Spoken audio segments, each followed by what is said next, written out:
So my recent video on easily maxing out bombing rewards with the F117 caught quite some attention. So I wanted to do a more generic video about something people tend to miss while base bombing in War Thunder simulator battles. Seeing is the most generic bomber playstyle and applies to pretty much any bomber in game.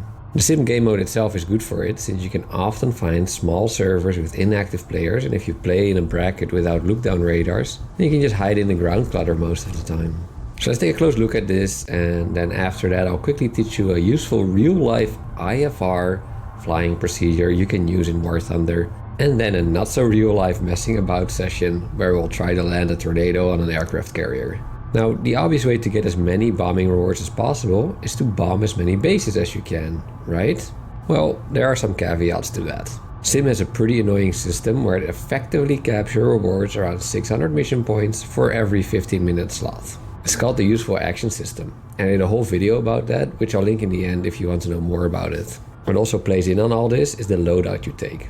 More bombs mean less bombing reward. Here, if we look at this loadout, it's enough for one base and we get an 8.6 multiplier. Max is 10.0. And we have slightly too much, so for some aircraft you might be able to tweak this a bit, but for the tornado, this is the loadout for one base. Now, if we look at another loadout for taking out two bases, that reward multiplier drops down to 5.7. Taking this into a match, the one base loadout first gives us a base RP reward of 3,389. If you get one base and survive the 15-minute timer. I'm looking at base RP before all the premium bonuses. Taking the two base loadout, we get the following rewards. Top one is two bases, giving me a base reward of 3,463 RP. And after some math, we can see this is only about 2% more than one base with the loadout for one base.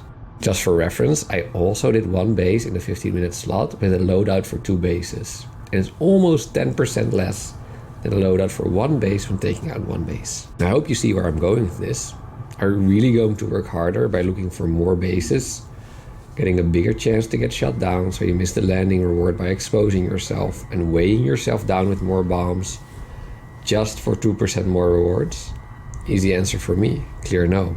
It's true you might drain enemy tickets faster, and that can certainly be a consideration, especially if you coordinate with your teammates for a victory, but in a generic pop in, get some RP and log off, going for one base is just as rewarding. The time save can be used to plan your trip better, circumvent busy areas so you don't get shut down and stuff like that. I bombed regular bases here, but it should also work for airfield bombing. Same multiplier, modules there have more hit points, so I can see that extra ordnance can be useful here. Still, pounding it with more than 600 MP is not going to give you more RP. And please, go with the loadout that'll let you land back safely. Or at least try, so you don't turn into a kamikaze zomber. But that ultimately is all up to you. Let's also take a moment to appreciate the coolness of the tornado and just low leveling in the European countryside.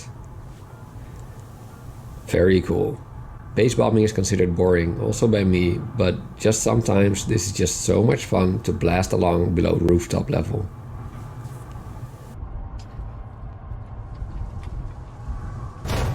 And let's pretend I didn't just bomb myself a little bit there. Well, moving on.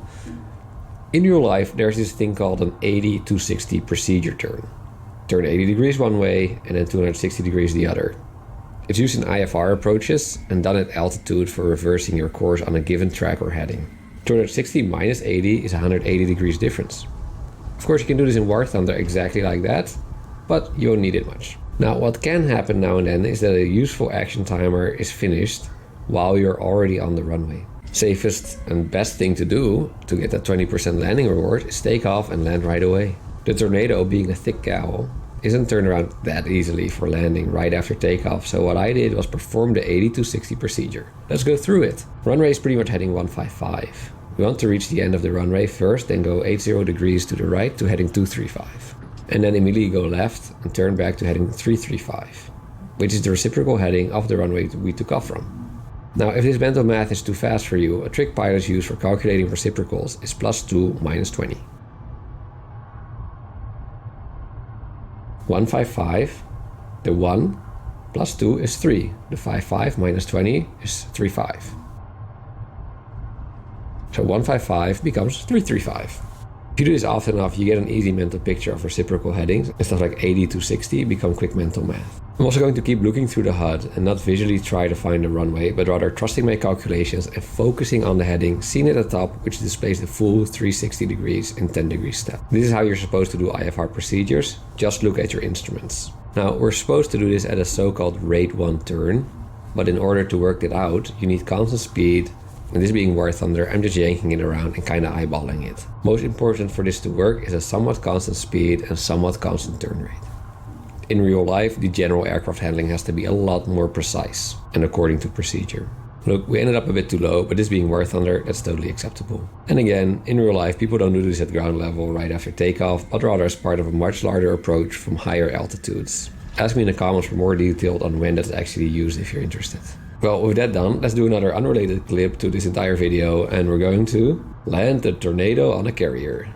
Naval aircraft, yes, but I don't think that was used in real life to land on carriers. Let's do it anyways, because, well, War Thunder. So the stall speed for this thing is about 130 knots, I think. Typically, you want to be around 30% above that. 130 knots in landing configuration. So about 30% above, that's like 40 knots above it. So yeah, 170 is good. Above 170 is better than, so we don't dip below too quick. Quite a good glide path. I locked the carrier with the radar. It's the only use for this radar is finding ships. Going quite well, quite steady approach. Yeah, okay, we're sinking a bit low, adding some power. And cutting power, flaring, oppa. Oh, we break a gear? No, we have a hook. We have an arresting hook. Nice, okay, well there we are, pop the wheelie.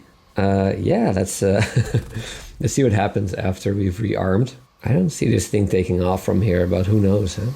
There we go. And we're just in the air at supersonic speed. Nice. Okay, well, that's interesting. There you go. You can land a Tornado quite easily on a carrier. And hope you guys enjoyed watching this. Thanks for watching. Catch you in the next one.